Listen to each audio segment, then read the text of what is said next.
History of രാമായണയുടെ part 7 ഏവർക്കും സ്വാഗതം. രാമനെ ആശ്രമത്തിൽ നിന്നും അകറ്റിയാലേ സീതയെ കൊണ്ടുപോരാൻ പറ്റൂ. അതിന് എന്താണ് വഴി? പോംവഴിയുണ്ട്. അമ്മാവനായ മാരീചൻ്റെ സഹായം തേടാം. അദ്ദേഹം രാമനെ പേടിച്ച് ഗോവർണത്തിൽ ഒരു മലയിൽ കയറി തപസ് ചെയ്യുകയാണ്. വിശ്വാമിത്രൻ്റെ യാഗത്തിന് ശേഷം തന്നെ വധിക്കാതെ വിട്ട രാമനെ ദൈവമായി കരുതി രാമമന്ത്രവും ജപിച്ച് അതാ മാരീചൻ സീതയെ അപഹരിക്കാൻ പാടില്ലെന്ന ഉപദേശം കേട്ട് ആദ്യം രാവണൻ മടങ്ങിയെങ്കിലും കാമമോഹിതനായ ആ രാക്ഷസേന്ദ്രൻ വീണ്ടും അമ്മാവനോട് കപടസങ്കടം ഭാവിച്ചു. അയാൾ മരുമകനെ പലവിധം ഗുണദോഷിച്ചിട്ടും നിവൃത്തിയില്ലാതായപ്പോൾ ഇവൻ തന്നെപ്പോലും വധിച്ചേക്കുമെന്നും ഭയന്ന് വിധിയെ തടുക്കുവാൻ ആർക്കും സാധിക്കുകയില്ലെന്ന് സമാധാനിച്ചുകൊണ്ട് അതിന് തയ്യാറായി.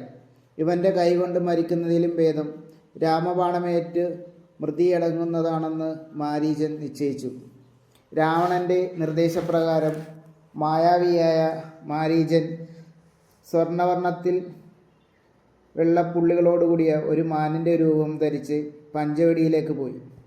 പിറകെ രാവണനും പുറപ്പെട്ടു. ആശ്രമമുറ്റത്ത് തുള്ളിച്ചാടി കളിച്ചുകൊണ്ടിരുന്ന ആ മാനിനെ പൂക്കളർത്തുകൊണ്ട് നിന്നിരുന്ന സീത കണ്ടു. ഭംഗിയുള്ള ആ വിചിത്ര മാനിനെ കണ്ട് അതിനെ സ്വന്തമാക്കുവാൻ സീതയ്ക്ക് കൊതി തോന്നി. എന്നാൽ ഏതെങ്കിലും രാക്ഷസന്മാർ വേഷം ധരിച്ച് വന്നതായിരിക്കുമെന്ന സംശയം ലക്ഷ്മണൻ പ്രകടിപ്പിച്ചു നോക്കി. പക്ഷേ മായാമൃഗത്തിൽ സീത ആകർഷണയായിപ്പോയി. എന്തുമാകട്ടെ, അതിനെ പിടിച്ചിട്ട് തന്നെ കാര്യമെന്ന് രാമൻ കരുതി. യഥാർത്ഥമാനാണെങ്കിൽ സീതയ്ക്ക് വളർത്തുമൃഗമാക്കാം, മായാമാനാണെങ്കിൽ തൻ്റെ ബാണേറ്റ് മരിക്കുകയും ചെയ്തുകൊള്ളും. ലക്ഷ്മണനോട് സീതയെ സൂക്ഷിച്ചുകൊണ്ട് ആശ്രമത്തിൽ തന്നെ നിലകൊള്ളാൻ പറഞ്ഞുകൊണ്ട് രാമൻ മാനിനെ പിന്തുടർന്നു. അത് രാമൻ അടുത്തെത്തുമ്പോൾ അകലെയും പെട്ടെന്ന് നിൽക്കുകയും വീണ്ടും അടുത്തെത്തുമ്പോൾ ഒരു മിന്നായം പോലെ ഓടി മറയുകയും ചെയ്തുകൊണ്ട് ആശ്രമത്തിൽ നിന്നും വളരെ അകലെയായി. ക്ഷമ നശിച്ച രാമൻ ജീവനോടെ പിടികൂടാൻ സാധിക്കുകയില്ലെന്ന് കണ്ട് ഒരമ്പയച്ചു. അത് മാനിൻ്റെ ദേഹത്തിൽ തറച്ചു. നിമിഷം കൊണ്ട് മാനിൻ്റെ രൂപം വെടിഞ്ഞ മാരീചൻ വേദനയിലും രാമൻ്റെ നിർദ്ദേശപ്രകാരം രാമൻ്റെ സ്വരത്തിൽ ഹാ സീതേ, ഹാ ലക്ഷ്മണ എന്ന് രക്ഷിക്കൂ എന്നുറക്കെ നിലവിളിച്ചുകൊണ്ട് മരിച്ചു വീണു. മാരീചൻ്റെ കൃത്രിമമായ നിലവിളി യഥാർത്ഥത്തിൽ രാമൻ്റേതു തന്നെയെന്ന് കരുതിയ സീത ഭയപ്പെട്ടു. രാമൻ അപകടത്തിൽപ്പെട്ട് കരയുകയാണെന്നും വേഗം പോയി രക്ഷിക്കാൻ അനുജനോട് പറയുകയും ചെയ്തു. എന്നാൽ അത് കേട്ട് മന്ദഹസിച്ചുകൊണ്ട് ലക്ഷ്മണൻ തൻ്റെ ജ്യേഷ്ഠനെ കരയേണ്ടി വരില്ലെന്നും അത് രാക്ഷസൻ്റെ മായാശബ്ദമാണെന്നും പറഞ്ഞ് സീതയെ ആശ്വസിപ്പിക്കാൻ ശ്രമിച്ചു. അല്ല, അത് ആര്യപുത്രൻ്റെ നിലവിളിയാണെന്ന് സീത ശഠിച്ചു. താൻ ജ്യേഷ്ഠത്തിയമ്മയുടെ രക്ഷക്കായി നിയോഗിക്കപ്പെട്ടിരിക്കുകയാണെന്നും രാക്ഷസന്മാർ വിഹരിക്കുന്ന സങ്കേതത്തിൽ നിന്നും ദേവിയെ തനിച്ചാക്കിയിട്ട് എങ്ങോട്ടും പോകാൻ സാധ്യമല്ലെന്നും ലക്ഷ്മണൻ പറഞ്ഞു നോക്കി. ഉടനെ സീത സങ്കടം സഹിക്കാൻ കഴിയാതെ കോപത്തോടെ പൊട്ടിത്തെറിച്ചു. എന്ത്, പോയില്ലെന്നോ? ജ്യേഷ്ഠൻ മരണഭീതിയോടെ കരയുന്നത് കേട്ടിട്ടും നീ ഹൃദയശൂന്യനായി പോയോ? നിന്റെ ഉദ്ദേശം എനിക്ക് മനസ്സിലായി. ആര്യപുത്രൻ്റെ സഹായത്തിന് നീ പോയില്ലെങ്കിൽ ഞാൻ അഗ്നിയിൽ ചാടി വേണ്ട ദേവി, ഞാൻ പൊക്കോളാം. ഏതായാലും ഏതോ കഷ്ടകാല അടുത്തിട്ടുണ്ട്. ഇല്ലെങ്കിൽ ഈശ്വരിയെപ്പോലെ ദേവിയെ പൂജിക്കുന്ന ഈ അനുജന് ഇത്തരം കഠിന വാക്കുകൾ കേൾക്കേണ്ടി വരുമോ? വനദേവതമാർ ദേവിയെ രക്ഷിച്ചു കൊള്ളട്ടെ. ഇത്രയും പറഞ്ഞ് സീതാദേവിയെ നമിച്ചതിന് ശേഷം ലക്ഷ്മണൻ തൻ്റെ വില്ലിൻ്റെ അഗ്രം കൊണ്ട് പർണശാലയ്ക്ക് ചുറ്റിനുമായി ഒരു വര വരച്ചിട്ടു. എന്നിട്ട് താനും ജ്യേഷ്ഠനും മടങ്ങി വരും വരെ ആ വരയ്ക്ക് പുറത്ത് കടക്കരുതെന്നും ദയനീയപൂർവ്വം അപേക്ഷിച്ചുകൊണ്ട് ലക്ഷ്മണൻ നിലവിളി കേട്ട ദിക്കിലേക്ക് പുറപ്പെട്ടു. ലക്ഷ്മണൻ പോകുന്നത് കണ്ടുകൊണ്ട് ഈ സന്ദർഭത്തിൽ ആശ്രമത്തിന് സമീപമുള്ള ഒരു വൃക്ഷത്തിൻ്റെ മറവിൽ നിന്നിരുന്ന രാവണൻ പെട്ടെന്ന് ഒരു വൃദ്ധ സന്യാസിയുടെ വേഷത്തിൽ സീതാദേവിയുടെ മുന്നിലെത്തി. ചതിയെ അറിയില്ലാത്ത സീത സന്യാസിയെ വന്ദിച്ചു. വേണ്ട ഉപചാരങ്ങൾ ചെയ്തു. സീതയുടെ വർത്തമാനങ്ങൾ ചോദിച്ചറിഞ്ഞു. ഭർത്താവായ രാമനും അനുജൻ ലക്ഷ്മണനും ഉടനെ എത്തിച്ചേരുമെന്നും അതുവരെ കാത്തിരിക്കുവാനും പറഞ്ഞു.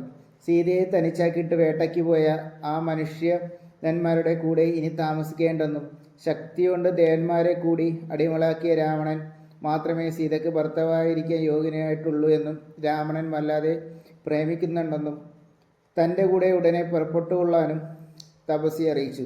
ഇത് കേട്ട സീത രാവണനെ പുച്ഛിക്കുകയും നിന്ദിക്കുകയും ചെയ്തു. തൻ്റെ വിവാഹത്തിനു വന്ന ഒരു വില്ലിൻ്റെ അടിയിൽപ്പെട്ട് പിടഞ്ഞു മരിക്കാൻ തൂങ്ങിയ ആ രാവണൻ ഭർത്താവിൻ്റെ സഹായം കൊണ്ട് രക്ഷപ്പെട്ടിട്ടാണ് ഇപ്പോഴും ലങ്കാരാജ്യം ഭരിക്കുമെന്ന് കളിയാക്കി പറഞ്ഞു. ഇത് കേട്ട സന്യാസി തൻ്റെ യഥാർത്ഥ രൂപം പുറത്തെടുത്തു. 10 തലയും 20 കരങ്ങളുമായി ഭയങ്കര രൂപത്തിൽ പ്രത്യക്ഷപ്പെട്ട് രാവണൻ ഇപ്രകാരം പറഞ്ഞു: നീ ആരുടെ മുന്നിൽ വെച്ചാണ് അധിക്ഷേപിച്ചതെന്ന് ഇപ്പോൾ മനസ്സിലായോ? ഞാൻ തന്നെയാണ് ആ ലങ്കാധിപനായ രാവണൻ. ഇനി നിന്റെ അഹങ്കാരത്തെ നശിപ്പിച്ചിട്ട് തന്നെ കാര്യം. ഇത്രയും പറഞ്ഞ് പേടിച്ച് 2 കിടുകിട വിറച്ചു നിൽക്കുന്ന സീതയെ പിടികൂടുവാൻ രാവണൻ മുന്നോട്ടെടുത്തു. പെട്ടെന്ന് ഏതോ അദൃശ്യശക്തി തന്നെ തടയുന്നതായി രാവണന് അനുഭവപ്പെട്ടു. ലക്ഷ്മണൻ ആശ്രമത്തിന് ചുറ്റും വരച്ചിട്ട് പോയ വരയാണ് തന്നെ തടയുന്നതെന്ന് രാവണൻ മനസ്സിലാക്കി.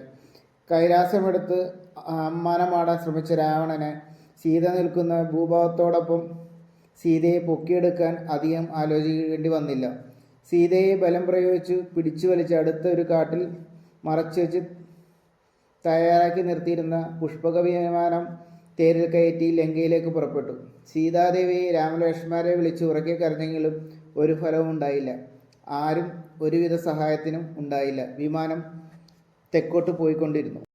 കുറേ ദൂരം വിമാനം പോയപ്പോൾ പഞ്ചുവേടിക്കടുത്ത് താമസിച്ചിരുന്ന പക്ഷിരാജാവായ ജടായുവിനെ സീത ഒരു മാമരത്തിൽ ഇരിക്കുന്നതായി കണ്ടു.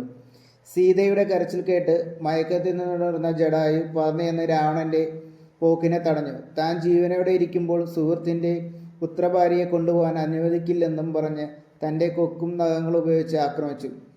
തേരാളിയെ കൊന്നു. നിരവധി അസ്ത്രങ്ങൾ രാവണൻ പ്രയോഗിച്ചെങ്കിലും അവയെല്ലാം എതിരിട്ട് ജടായു തട്ടിത്തെറിപ്പിച്ച് രാവണന്റെ ദേഹം കഠിനമായി കുത്തിക്കീറി വ്രണപ്പെടുത്തി. ചിറകും മറ്റും കൊണ്ടുള്ള ഉപദ്രവം സഹിക്കാതെ ആയപ്പോൾ അരിശമുത്ത രാവണൻ അവസാനം ചന്ദ്രഹാസം എന്ന തൻ്റെ വാൾ കൊണ്ട് ജടാവിൻ്റെ 2 ചിറകുകളും അരിഞ്ഞിട്ടു. ആ പക്ഷി ശ്രേഷ്ഠൻ അതോടെ ശക്തിയേറ്റ് അവശനായ നിലത്ത് വീണു. ജടാവിൻ്റെ സ്ഥിതി ഓർത്ത് സീത പൊട്ടിക്കരഞ്ഞു. രാമലക്ഷ്മണന്മാരെ കാണും വരെ മരിക്കാതെ കിടക്കാൻ സീത ജടാവിനെ അനുഗ്രഹിച്ചു. രാവണൻ വീണ്ടും സീതയുമായി യാത്ര തുടരുന്നതുകൊണ്ട് മരണാസന്നയായ ജടായു നിസ്സഹായതയോടെ നോക്കിക്കൊണ്ട് നിലത്ത് കിടക്കുന്നു. പോകും വഴിക്കെല്ലാം സീത രാവണനോട് ഈ ദുഷ്കർമ്മത്തിൻ്റെ ഫലം അനുഭവിക്കേണ്ടി വരുമെന്ന് പറയുകയും രാമൻ ലക്ഷ്മണന്മാരെ വിളിച്ച് കരയുകയും ചെയ്തുകൊണ്ടിരുന്നു. വിമാനം ആകാശത്തിലൂടെ പോകുമ്പോൾ താഴെ ഒരു കുന്നിൽ 4-5 കുരങ്ങന്മാർ ഇരിക്കുന്നത് സീത കണ്ടു. തന്നെക്കുറിച്ചുള്ള വിവരം ആ വാനരന്മാർ രാമനെ കണ്ടുമുട്ടുമെങ്കിൽ അറിയിക്കാൻ വേണ്ടി സീത ഏതാനും ആഭരണങ്ങൾ രാവണൻ അറിയാതെ ഊരി തൻ്റെ ഉത്തരീയത്തിൽ പൊതിഞ്ഞ് കീഴോട്ടിട്ടു. പ്രതീക്ഷിച്ചതുപോലെ അവർ ഓടിച്ചെന്ന ആ പൊതി കയ്യിലെടുത്ത് മുകളിലേക്ക് നോക്കുന്നതും സീത കണ്ടു. രാവണൻ കാടും മേടും ദക്ഷിണ സമുദ്രവും താണ്ടി തൻ്റെ രാജസന്നിധിയിൽ എത്തിച്ചേർന്നു. തൻ്റെ കൊട്ടാരം മുഴുവൻ കാണിച്ച് സീതയെ പ്രീണിപ്പിക്കുവാൻ രാവണൻ ശ്രമിച്ചെങ്കിലും സീത ആ കണിയിൽ വീണില്ല. ഒടുവിൽ അന്തഃപുരത്തിന് സമീപമുള്ള പൂങ്കാവനത്തിലുള്ള അശോകവനിയിലുള്ള ഒരു വൃക്ഷച്ചുവട്ടിൽ താമസിക്കുകയും തനിക്ക് വഴിപ്പെട്ടു വരുവാൻ 2 മാസത്തെ സമയം സീതയ്ക്ക് കൊടുത്തുകൊണ്ട് കാത്തു സൂക്ഷിക്കാൻ ഏതാനും ഭീകരരൂപികളായ രാക്ഷസികളെ ഏർപ്പെടുത്തുകയും ചെയ്തു. കാവലിൽ കഴിഞ്ഞു വന്ന സീതാദേവി ശ്രീരാമനെ തന്നെ ചിന്തിച്ചും വിപുലിച്ചും കുളിക്കാതെയും ഉണ്ണാതെയും ഉറങ്ങാതെയും നാളുകൾ തള്ളി നീക്കി. രാക്ഷസനായ മരീചനാണ് മാനായി വന്നതെന്ന് രാമന് മനസ്സിലാക്കാൻ കഴിഞ്ഞു. മാനിനെ കൊന്ന് ജന്മസ്ഥാനത്തുള്ള ആശ്രമത്തിലേക്ക് തിരിച്ചു പോകുമ്പോൾ ലക്ഷ്മണൻ തൻ്റെ നേർക്ക് നടക്കുന്നത് രാമൻ കണ്ടു. രാമൻ അപകടം സംഭവിച്ചിട്ടുള്ളതായി കണക്കാക്കി കഴിഞ്ഞു. സീതയെ ഒറ്റക്കായി വിട്ട് വന്നത് തീരെ ശരിയായില്ലെന്ന് രാമൻ പറഞ്ഞതോടെ ലക്ഷ്മണൻ അങ്കലാപ്പിലായി. അവിടെ നടന്ന സംഭവങ്ങൾ അനുജൻ വിവരിച്ചു. സീത ബഹളം കൂട്ടിയപ്പോൾ ഗത്യന്തരമില്ലാതെയാണ് താൻ പുറപ്പെട്ടതെന്ന് ലക്ഷ്മണൻ ക്ഷമാപൂർവം പറഞ്ഞു. ഇവർ ഇരുവരും ആശ്രമത്തിലേക്ക് നടന്നു. പർണശാലയ്ക്കുള്ളിലും പരിസരങ്ങളിലും സീതയെ വിളിച്ച് പൊട്ടിക്കരഞ്ഞുകൊണ്ട് രാമൻ ഉഴറി നടന്നു. രാമൻ ദുഃഖിതനും പരിഭ്രാന്തനും പലതും പുലമ്പി അലഞ്ഞു നടന്നു. മഹാധീരനായ രാമൻ പരവശനാവുന്നത് കണ്ടിട്ട് ലക്ഷ്മണൻ ആശ്വസിപ്പിക്കാൻ ശ്രമിച്ചു. കാട് മുഴുവൻ അരിച്ചു പെറുക്കി നോക്കിയിട്ടും സീതയെ കാണാതായപ്പോൾ രാമന് കഠിനമായ കോപം വന്നു. സീതയെ ഉടനെ ലഭിക്കുന്നില്ലെങ്കിൽ ലോകനിഗ്രഹം തന്നെ ചെയ്യാൻ തയ്യാറെടുത്തുകൊണ്ട് രാമൻ വില്ല് കയ്യിലെടുത്തപ്പോൾ വളരെ ശ്രമപ്പെട്ടാണ് ലക്ഷ്മണൻ സമാധാനപ്പെടുത്തിയത്.